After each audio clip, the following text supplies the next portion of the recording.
Tuombe. Ewe Mwenyezi Mungu, ambaye kwa hekima na wema wako umetoa nyadhifa za viongozi na mabunge kwa ustawi wa jamii na utawala wa haki wa wanadamu, twakusihi ututazame kwa neema nyingi sisi watumishi wako, ambao umeridhika kutuita ili kutekeleza shughuli muhimu za jamhuri hii yetu.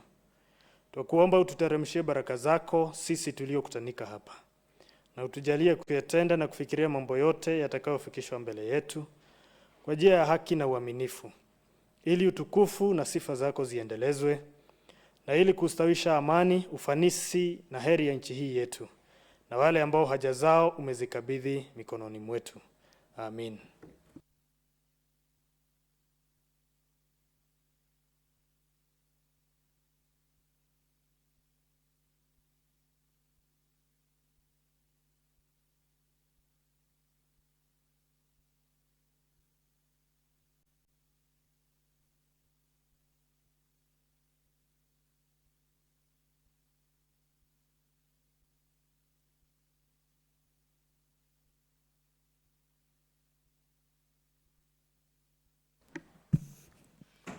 Next order.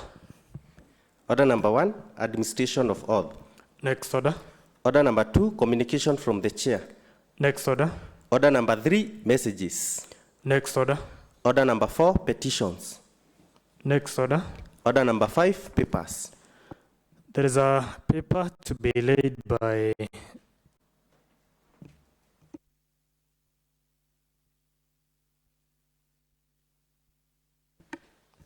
the Honorable Deputy Speaker.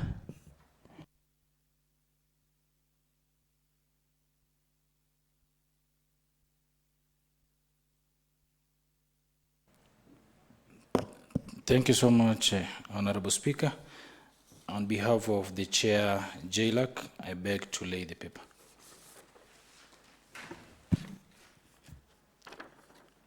Thank you.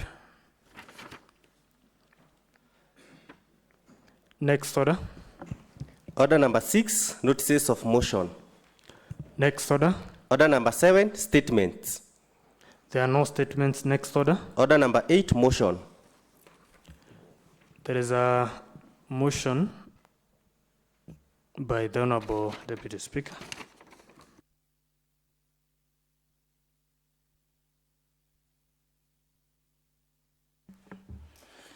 Thank you so much, Honorable Speaker.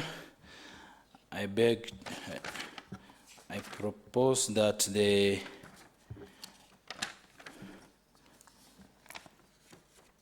motion be read on the second time, and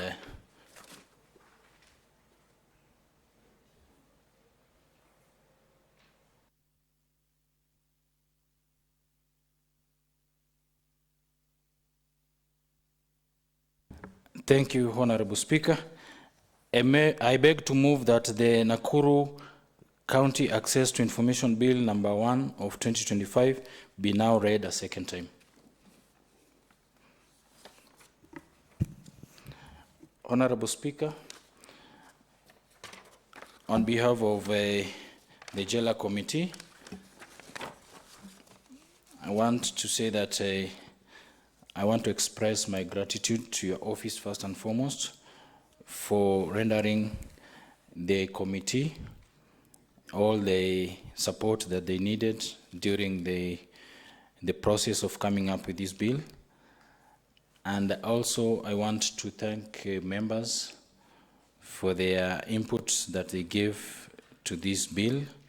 Honorable Speaker, when this bill was read the first time, subsequently went for public participation, and indeed we received memorandums from one Commission of Administrative of Justice. The second one was the National Commission of Gender and Equality Commission, and also a very vibrant civil society, the Nakuru Civil Society Forum. And just an overview of this bill to members.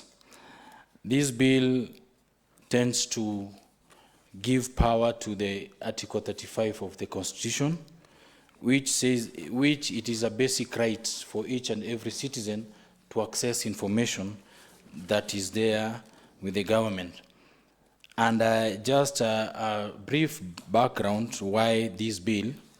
Mr. Speaker, sir, the Kenya's journey toward information transparency emerged from decades of opaque governance, dating back to colonial rule. During both colonial and post-independent era, government information was largely inaccessible, protected by restrictive legislation like the Official Secrets Act Cap 187, which prioritized state secrecy over public disclosure. Mr. Speaker, sir, the push for transparency gained momentum during constitution reform process of the year 2000s, culminating in the adoption of 2010 Constitution. This groundbreaking document enshrined the right to access information under Article 35, which provides that every citizen has the right to access information held by the state and information held by another person and required for the exercise or protection of any right or fundamental freedom. Mr. Speaker, sir, also it gives a right for every person to correct or deletion of untrue or misleading information that affects that person. Mr. Speaker, sir, the state, according to the Constitution, shall publish and publicize any information that is important that affects the nation in its undertaking. To operationalize Article 35, Mr. Speaker, Kenya enacted the Access to Information Act Cap 7 in the year 2016. This act was ascended to on 31st 2016, which aligns with international obligations that Kenya has ratified, including the African Charter on Human and People's Rights and the UN Convention Against Corruption. Mr. Speaker, sir, the oversight responsibility was delegated to the Commission on Administrative Justice, commonly known as CAJ or Ombudsman, reflecting Kenya's commitment to administrative justice and transparency. Kenya's devolved government system, established under a 2010 Constitution, assigns significant functions to county governments, while the National Access to Information Act 2016 applies to counties as state organs. Section 96 of the County Government Act, Cap 265, mandates counties to enact specific legislation to further implement Article 35 at local level. And that is the reason why we want to domicile the Act now to operationalize itself with the Nakuru County government. The Nakuru County Access to Information Bill 2025, Mr. Speaker, thus seeks to operationalize Article 35 of the Constitution of Kenya and Section 96 of the County Government Act by establishing a framework to promote transparency, accountability, and public participation through access to information at the county level. Pursuant to the provision of Standing Order 122 and 123 of the Nakuru County Assembly Standing Order, the Nakuru Access to Information Bill 2025 was read first time and subsequently committed to our committee, that is the Committee of JLAC for Public Participation.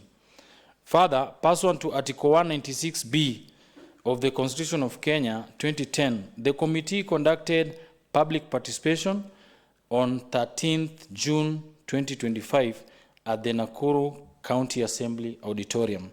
Mr. Speaker, sir, as I've mentioned, we received several memorandums, and out of the memorandums, there was some legislation that were suggested to be amended that will be captured during our third reading.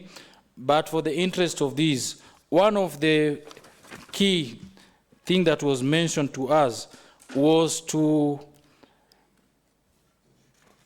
if you go through the bill, Mr. Speaker, sir, you'll find that we are talking about Kenyan citizens. But one of the memorandum was suggesting for us to include the refugees. You understand that we live among us, the refugees, people from Congo, people from Southern Sudan to be included to share these. But we did not consider that, Mr. Speaker, sir, because going by the Constitution of Kenya, it defines who a citizen or who a Kenyan citizen is. Refugees are not considered citizens under Kenyan law and thus cannot claim rights under Article 35 of the Constitution, which specifically provides for citizens. This position was affirmed by the late Honorable Justice Majanja in the case of High Court of Kenya Petition number 43 of 2012, which it was between the Family Care Limited versus Public Procurement Administrative Review Board and another one, where the late judge held the right of access to information protected under Article 35(1) had an implicit limitation, that is, the right is only available to a Kenyan citizen. Unlike other rights which are available to every person or all persons, this right is limited by reference to the scope of person who can enjoy it. Proposal to expand the definition of the word county public entity to include private entities that engage in financial dealings with the county government. This proposal was rejected in totality. Mr. Speaker, sir, most of these proposals will be highlighted in our third reading, where we'll be going clause by clause. So, Mr. Speaker, sir, allow me to register my satisfaction to the support that we received from your office coming up with this bill. With that, I beg to move. I will call upon Honorable Bor to second. Thank you, Honorable Speaker. I stand to second this motion. Thank you. Thank you. I will now propose the motion, which is that the Nakuru County Access to Information Bill, number 1 of 2025, be now read a second time. The motion is open for debate.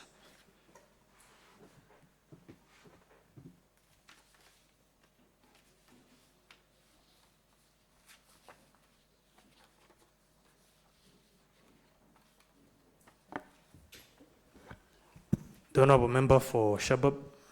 Thank you, Mr. Speaker. Mr. Speaker, I rise to support the motion in regards to the Access to Information Bill. Mr. Speaker, I believe the public has the right to get information about how we are running the government, how things are done within the government, and everything that happens, because it is their hard-earned and taxes that run this country, Mr. Speaker. So, Mr. Speaker, I want to support this so that people can know how things are being done, including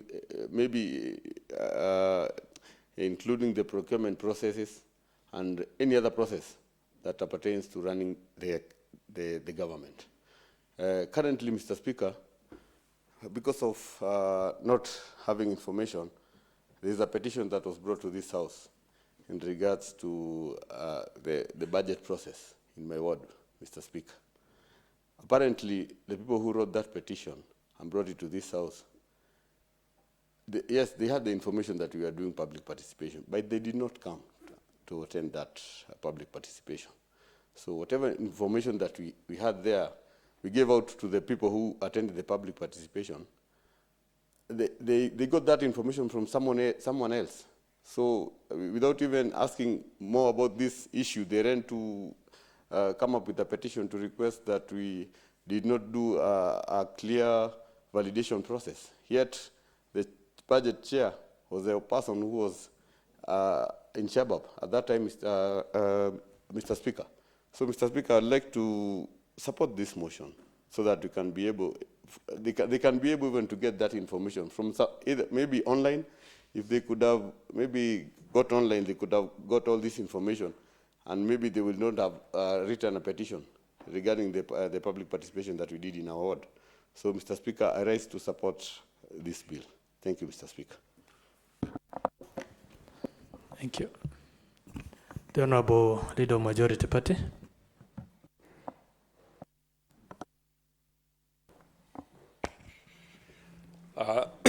Thank you so much, Mr. Speaker. I also rise to support this motion that we, as the Republic of Kenya, we are a democratic country, and democracy means that it is the government of the people, by the people. That means in everything that is being undertaken, whether leadership, the structural programs that are there, is actually manned by the people. And that one being the case, according to our constitution again, the sovereignty of the country is actually bestowed to each and every individual citizen. And to achieve all this and to embrace democracy, Mr. Speaker, it is paramount that each and every individual access information in any cadre, because the rule of law allows that each and every individual should actually participate directly or indirectly in the governance of the country. And in every undertaking, therefore, Mr. Speaker, you will agree with me that access to information is such a very vital phenomena. And for that reason, therefore, this bill is going to allow us to actually access all nature of information so that it will help us in our participation in running matters to do with governance in the country. We do this, Mr. Speaker, by either participating in public forums, giving our own ideas, and when somebody gives ideas without a backup of information, then it becomes very fake. But in this case, therefore, Mr. Speaker, when there is information, when individuals are able to access information, then it will actually, they are going to contribute very strong ideas that will actually help in boosting progress and development in the country. I therefore support that information should actually be available to all Kenyans, regardless of the races, regardless of the tribes, regardless of the gender. And once this information is available, then their contributions, therefore, will be quite viable. Mr. Speaker, sir, I really stand to support this motion. I want to believe that it is going to open an avenue to access of information in various departmental departments in the government, and for that reason, the beneficiaries will be the citizens. So I really beg to support the motion. Thank you. Thank you. The Honorable Member for not Buru Baruk, but Elbagon was on his, was standing. So then from him, we'll come to the member for Flamingo, and then we'll take another round. Thank you, Mr. Speaker. Mr. Speaker, this is a bill that I would say is an enlightener, or rather it's coming to empower the citizens of this county. And Mr. Speaker, this bill ought to have come in 2013 because, Mr. Speaker, information is the power. And without information, we cannot be able, even ourselves, to oversight the executive. Mr. Speaker, much of the time, when even we are oversighting, we've been requesting for the BQs from the different departments that usually come to implement projects in our wards. And much of the time, they give us some papers that do not even have proper information for us to be able to critically criticize the kind of the project that is being implemented in our wards. Mr. Speaker, what do I mean? Mr. Speaker, I mean there is priced BQ and unpriced BQs. Much of the time when you ask for the BQ, you are given unpriced BQ. Therefore, Mr. Speaker, this is a savior, because we'll be able now to be holding individuals into account so that we'll be knowing how much have been set to do a particular set of a project, Mr. Speaker. And therefore, Mr. Speaker, this bill, I term it as a rescuer, and a bill that is actually holistically empowers not only the citizens, but also the oversighting agencies. Mr. Speaker, also, much of the time, as Honorable Adhiai have mentioned, or have alluded, you find that majority of the time, much of the time, all the roles of the executives, especially as far as information passing is concerned, can be bestowed into the MCAs. And when the information is not reaching onto the ground, much of the time, Wananchi usually say, it is the MCA who is not giving us the information. Mr. Speaker, this bill have come actually to offset a road on our shoulders, such that we know who is supposed to be giving that information, who is supposed, which office specifically is designated to give the information and to make sure that the information trickles down up to the ward level. Mr. Speaker, as I also mentioned that, you realize, Mr. Speaker, we come from the remote areas. For instance, somebody who come from Sagaitim or other come from Ucharage, where we border with the Turi ward. Telling them to get some monies to come out to Elbagon is also far, Mr. Speaker. And therefore, as I will be commenting, Mr. Speaker, I would wish that the mover also to note that today we are having the West office as the ward administrator's office. Tomorrow, Mr. Speaker, we are going to have ward administrators, village administrators, and village unit leaders, Mr. Speaker, who are supposed also to disseminate information, Mr. Speaker. Therefore, as I move, Mr. Speaker, I would wish that the mover to note that Section 9, we need also to include the village administrators and any other office that actually to be the office of the county at that village level. Mr. Speaker, the reason as to why I'm suggesting such kind of amendments is to make sure that we can access information at our precinct. Mr. Speaker, a person from Kapsita Elbagon does not need to travel to Nakuru or to Moro Town to get a certain information.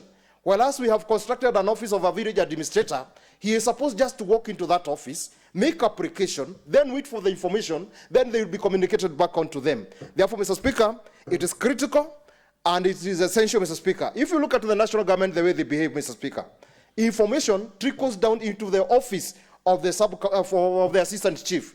Therefore, even in our case, Mr. Speaker, the information should be allowed to trickle down, to cascade down to the office of the village administrator. The other issue, Mr. Speaker, is the issues of payments. Mr. Speaker, this bill, we cannot pass a bill, or rather we can pass this bill, Mr. Speaker, but let it state, Mr. Speaker, how much is supposed to be paid. When we say reasonable, Mr. Speaker, to some people like the mover here, Mr. Speaker, if you tell him of 1,000, he will say it's reasonable, Mr. Speaker. But if you go to Elbagon Kasarani, Mr. Speaker, you find an individual who even raising 50 shillings is a challenge, Mr. Speaker. Therefore, we would wish, Mr. Speaker, let it, Mr. Speaker, if we were not going to mention it in this bill, let it be pronounced clearly, Mr. Speaker, that in the finance bill, it shall always be there, Mr. Speaker, so that we can save Wananchi from that handle that will prevent them from accessing the information that they deserve to access, Mr. Speaker. Therefore, Mr. Speaker, I believe that the mover is going to note that, and that is going actually, Mr. Speaker, to be administered in appropriate manner, such that, Mr. Speaker, everybody and every person will be able to access that information without a delay. Mr. Speaker, also, there are time frames that those responses should be given.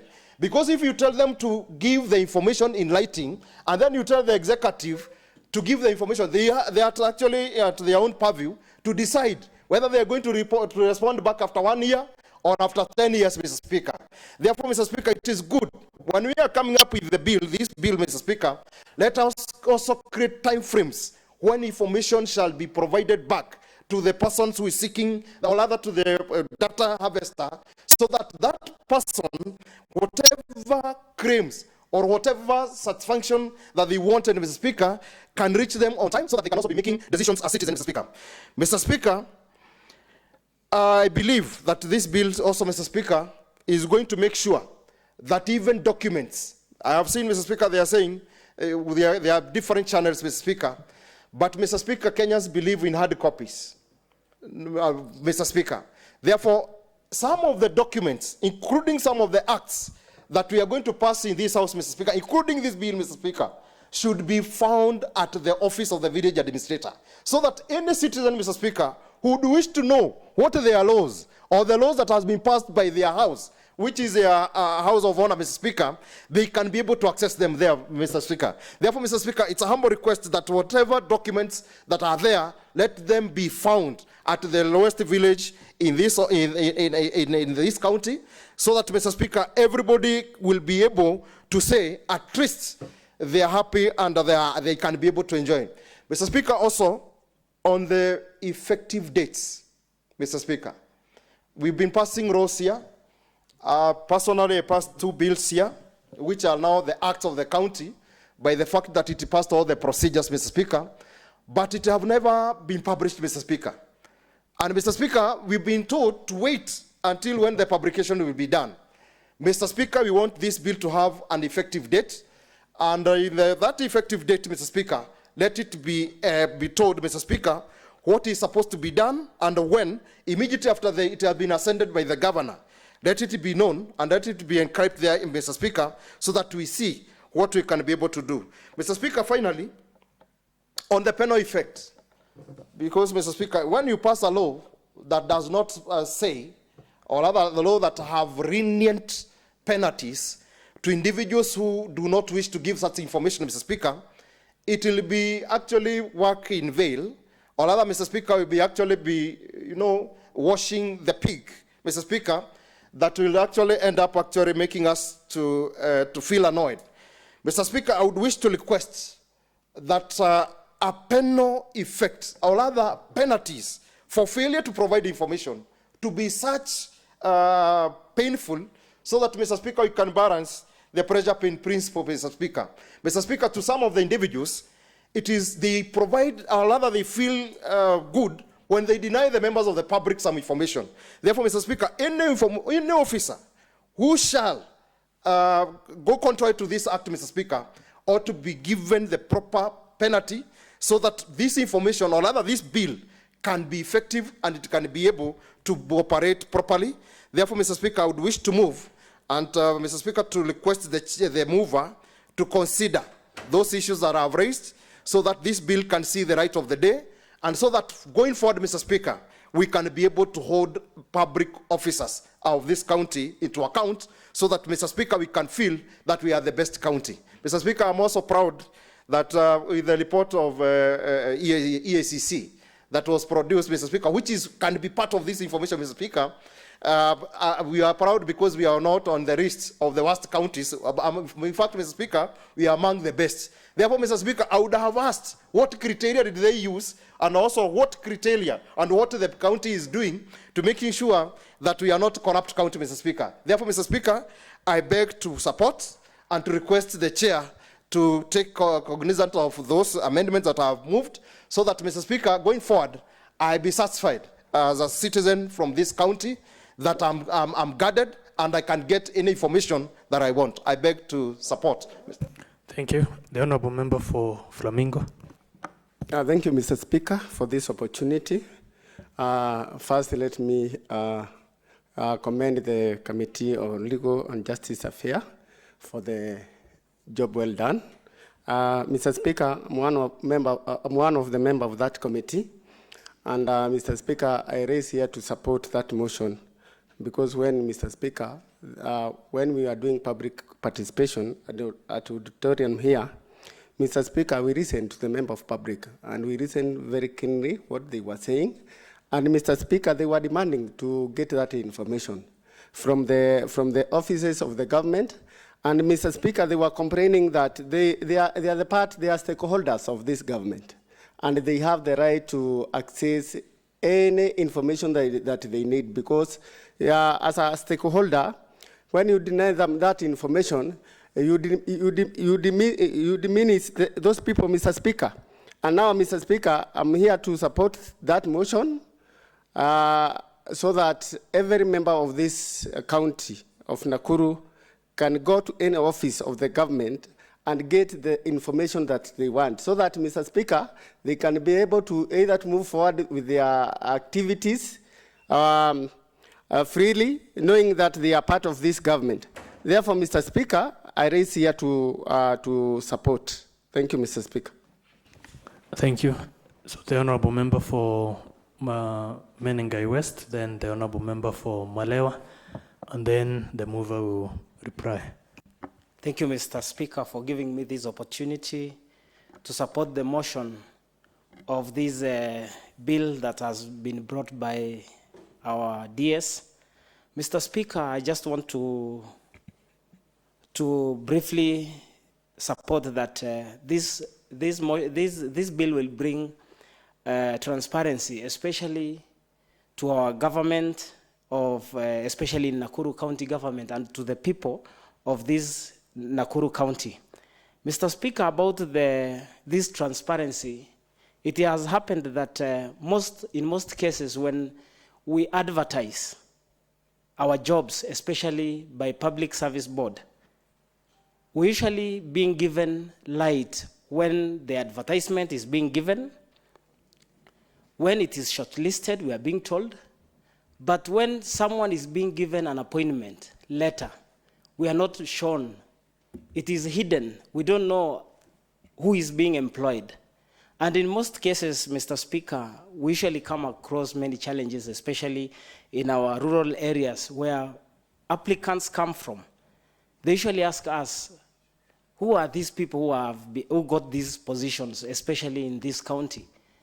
In most cases, recently, I know that we employed some nurses, but we don't know who are these nurses who are employed. We have the list of shortlisted candidates, and later we are not being given the light, or we are not being given the information who got these positions, Mr. Speaker. But since this bill has come, Mr. Speaker, I believe that it will shed light to every one of us, and it is my wish that this bill to be passed as soon as possible, so that as we proceed with this coming financial year, when we'll be getting more employment or any contract, Mr. Speaker, we'll see the transparency through this bill. Mr. Speaker, I do support this bill, and I congratulate our JLAC chair, Mr. Geru, for coming up with a very noble idea. Thank you. The Honourable Rotok, Honourable Geru is a former chairperson committee on JLAC. Thank you, Mr. Speaker, for that correction. Current chair the is the Honourable Elijah Murage. Yeah, thank you. And the Honourable Geru has since moved to the seat of the Deputy Speaker.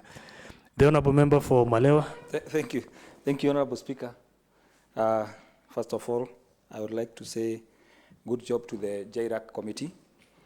And being a member of the committee, Honourable Chair, Honourable Speaker, I would like to congratulate now our current Deputy Speaker, Honourable Geru, for making sure that this bill, he is pushing it to the final stages, Honourable Speaker. Congratulations, our DS, and we are in full support of this bill. And that's why I raise, Honourable Speaker, with your permission, to support this bill. Honourable Speaker, information is power.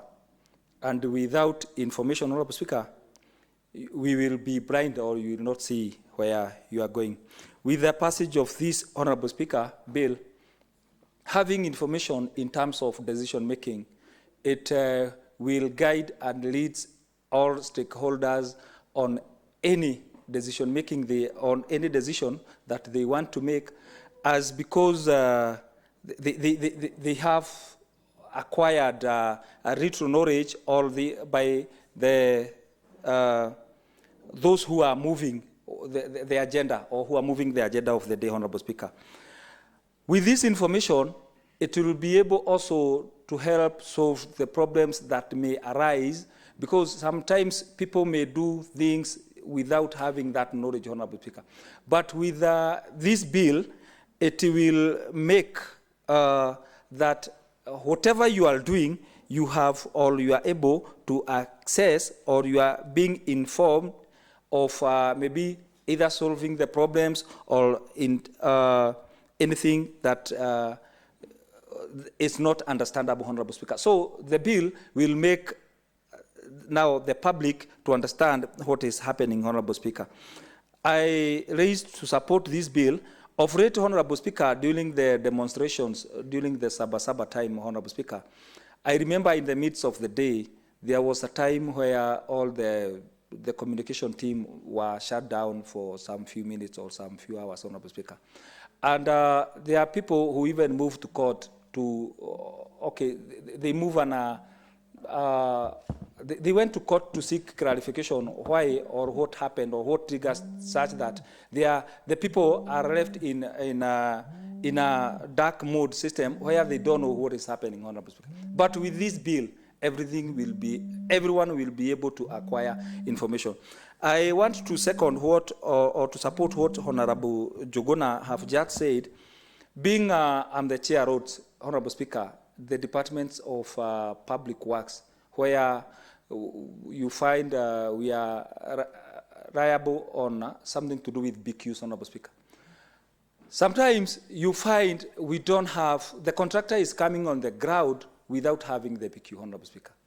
So you find the contractor just come and say, I'm here, I want to do this and this and this. And for the team or the PMC or us, maybe I've sent my representative there, I'm supposed to have the legal document, that is the bill of quantity, Honorable Speaker. And when that person comes blindly, you'll find maybe he comes and give false information. But being permitted to have that information, I will seek the legal document such that will guide us on what to be delivered on that project, Honorable Speaker. I therefore raise to support this bill fully, Honorable Speaker. Thank you. The mover.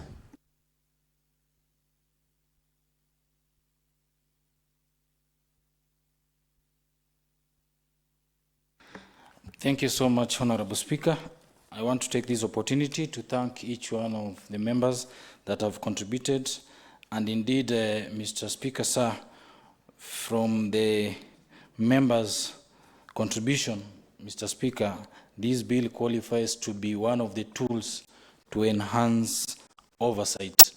And I want to say this because, Mr. Speaker, sir, with information, even governance is going to be easy. Most of the time, the citizenry react out of propaganda, rumors, and misinformation. But with this bill, Mr. Speaker, sir, if you go through the bill, you will find that we've defined the owners or who is supposed to implement this bill. Out of the bill, Mr. Speaker, sir, we've recognized the composition of the county government, whereby we have the legislative arm of the government, and this bill gives the honor to our clerk of the county assembly to disseminate information to the public, and also to the executive arm of the government. The honors have been given to the county secretary, and this bill says that that should not be domiciled to their offices. It should trickle down. The essence of devolution, Mr. Speaker, sir, is to bring services to the people. And I want to agree with members that have suggested that even the slightest, the bills that we pass in this honorable house should be somebody coming from Kurusoi, Kiptororo, let's say Maimahiu. By the comfort of their place, they should walk in to the office. For now, we are going to say, according to this bill, to the office of the ward admin, because up to now, we don't have the village administrator yet. That is a process that is going on. Once they establish the village administrator, we are going to amend this bill. But for now, we have the ward admins and the sub-county admin. So the county secretary should not stay with the information, but this information should trickle down to those offices, and people from mashinani should access. Mr. Speaker, sir, we should appreciate also we are in the digital era. It is incumbent upon the government to invest into the digital space and to have even apps. By the comfort of, it happens that last weekend, Mr. Speaker, sir, I attended one of the functions whereby we were launching one of the apps. It was called, I think, Gundua app. In this Gundua app, it talks about the functions of government. And by the click of a button, somebody even from abroad can know what bill was passed, the budget cycles of the government, and all that. So it is incumbent upon the government now to invest into the digital space and to make information available to wananchi. With this bill, Mr. Speaker, sir, we are going to come to the end of those days that when you visit an office, you are told, kuja kesho, hayuko, nani yako. It is, by this bill, it proposes that the government should proactively disseminate information to the public. It is not a privilege for members of public to be given information, but it's a basic right. That is why this bill gets its mandate from Article 35, which is a basic human right according to our Constitution. So, Mr. Speaker, sir, Honorable Njuguna said about time frame, and I just want to urge him to go through the bill, because Section 11 of this bill gives timeline. And we've given timeline, the highest timeline that we've given is 21 days, 14 to 21 days. And that is the normal days. It is not the working days. So, according to the bill, it has given timeline. And also, Mr. Speaker, sir, there is that issue of penalty or offense. The section 25 of this bill stipulates well the offenses that if a public officer does not give out information, it has said what should be done.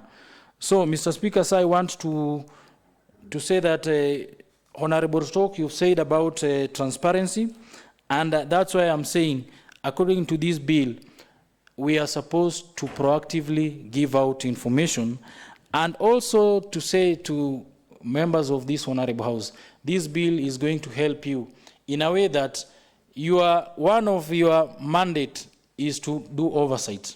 And with information with wananchi, in fact, this bill is going to help you to do your oversight role, and also to bring other players who are going to help you in doing the oversight role. Because wananchi, if we have an informed citizenry, our oversight role is going to be enhanced by this bill. Mr. Speaker, sir, also this bill says the enactment, and once this bill is going to be published, automatically it's going to be to take effect.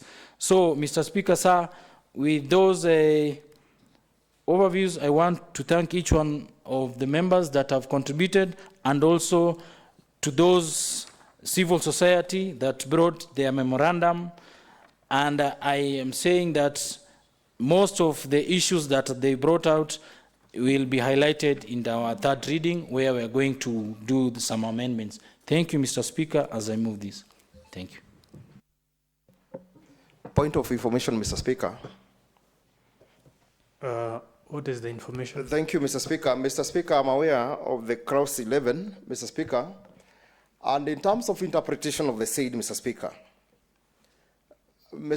if you look, and I would wish to quote, a county public officer shall make a decision on application as soon as possible, but in any event within 21 days of receipt of the application. Mr. Speaker, what if in the context I interpret that, Mr. Speaker, it means Even if he is not going to respond back, but he have made a decision, Mr. Speaker, he can still withhold information, Mr. Speaker.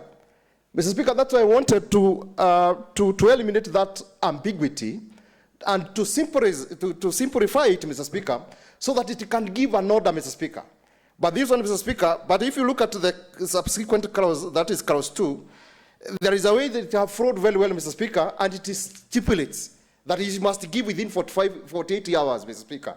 If clause 1, Mr. Speaker, or rather section 1, can be of the same nature, Mr. Speaker, perhaps, Mr. Speaker, it can eliminate any doubt that that person is not going to get information on time. Mr. Speaker, also on the clause of the penalty of failure to give the information, as alluded by the member, I felt that that penalty was very lenient, Mr. Speaker. Just recently, Mr. Speaker, we heard of somebody who was penalized. The Honorable Member for Elbagon. Then you will, after this session, you will have time to look at all the areas that you feel that need to be amended, and for every other member. Then, during the committee of the whole, you're going to have the time to move the amendments because we're not just making this law for the sake of it, but then it should be a very progressive law, a very progressive act, so that now it can cater for all the issues that members would want to raise.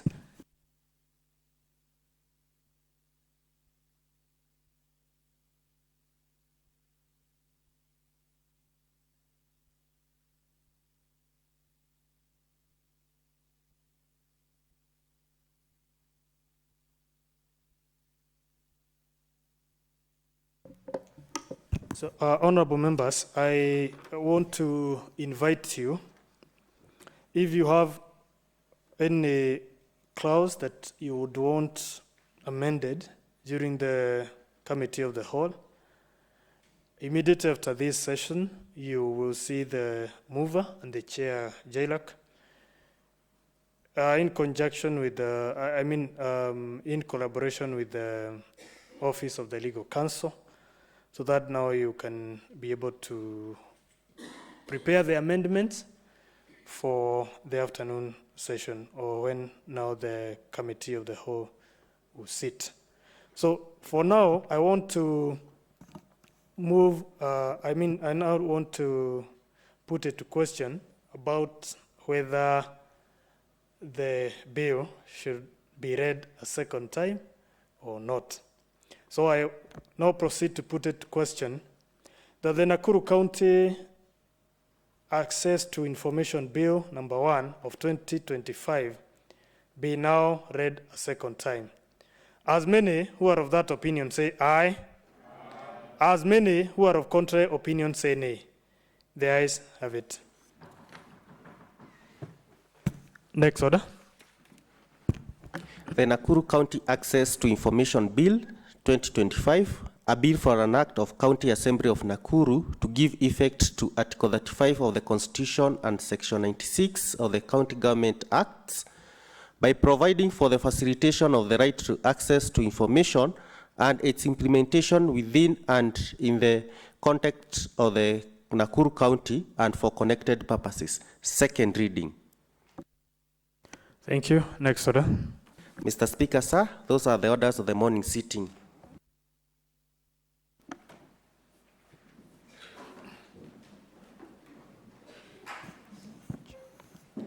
Honorable members, this House is adjourned to today, 2:30 p.m.